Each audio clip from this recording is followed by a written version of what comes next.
Hi there, my name is Beth Davies and I'm going to talk to you today a little bit about hips, hip mobility, the pelvic floor, particularly in relation to pelvic organ prolapse and other pelvic floor symptoms. And I'm a personal trainer specialising in helping women with pelvic organ prolapse get back to the exercise that they love without fear or worry that they might be making things worse.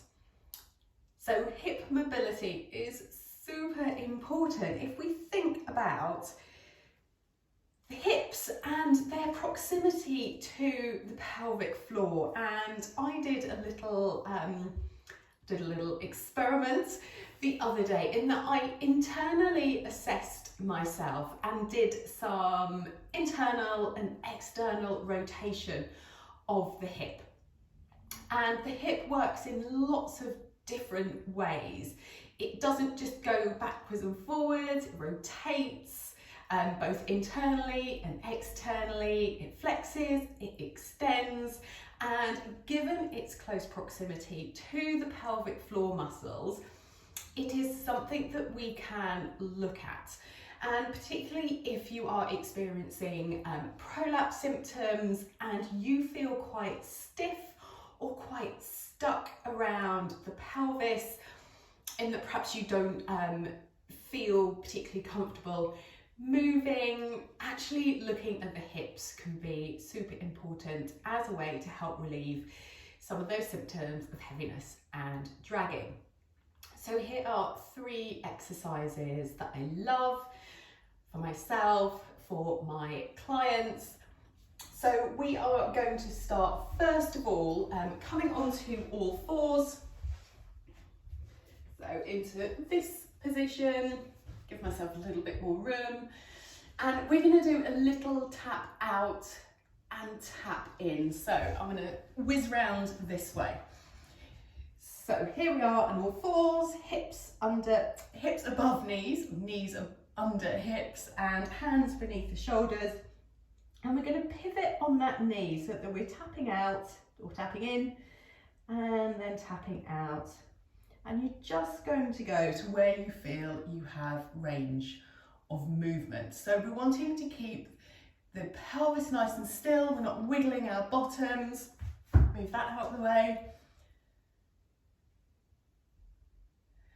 So we are working both externally and internally, that rotation of the hip. And then we can do the other side, so taking it out and taking it in. You can come all the way across with your foot should you want to, should you be able, but you can just work within your own range of movement.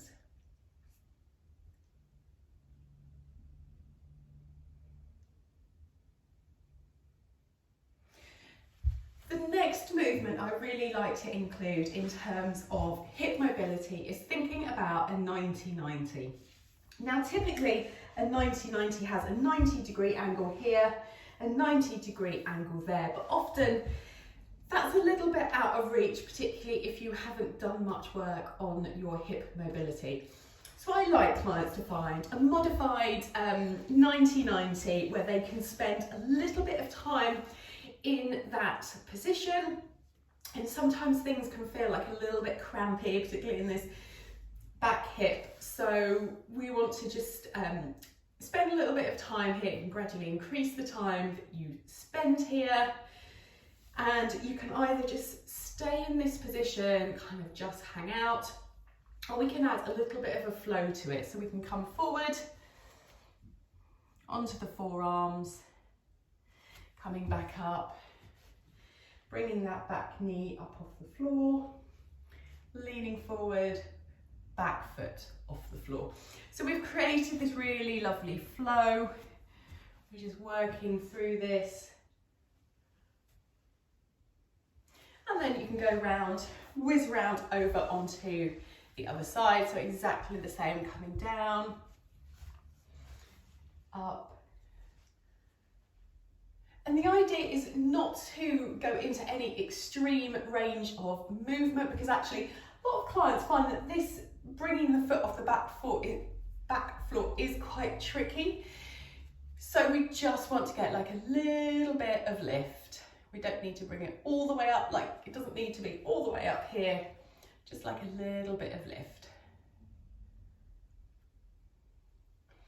So that is 2 movements for our hip mobility. I'm going to add in one more. So we're going to do a really lovely rocking movement. So it's kind of like a combo of a child's pose and some quadruped rocking. So I've got my knees slightly wider than my hips. I'm going to come back into that child's pose, coming forward.